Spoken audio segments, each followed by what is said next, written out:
While the US and China throw punches in a heated trade war, one nation is sitting back, watching, calculating, and making bold moves: Russia.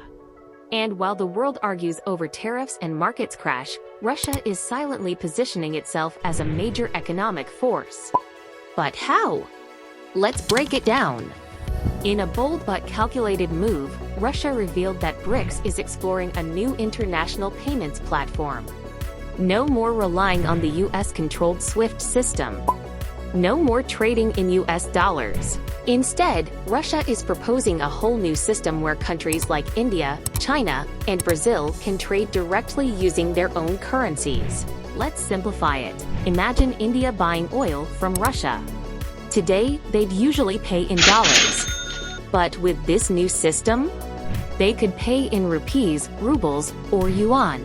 This move isn't just about trade, it's about sovereignty, about freedom from Western sanctions. And the BRICS nations, many of whom have felt the sting of US dominance, are starting to pay attention. This isn't just Russia throwing an idea out there.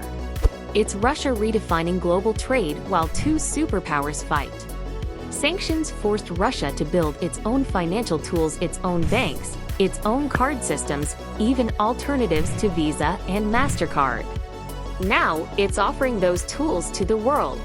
While the US plays hardball and China defends its turf, Russia is doing something smarter. It's offering an exit door, an invitation to a new economic order. And countries are listening. So while the US and China trade blows, Russia is rewriting the rulebook behind the scenes. This isn't just a trade war, it's a shift in global power. And Russia? It might just be the one playing the long game.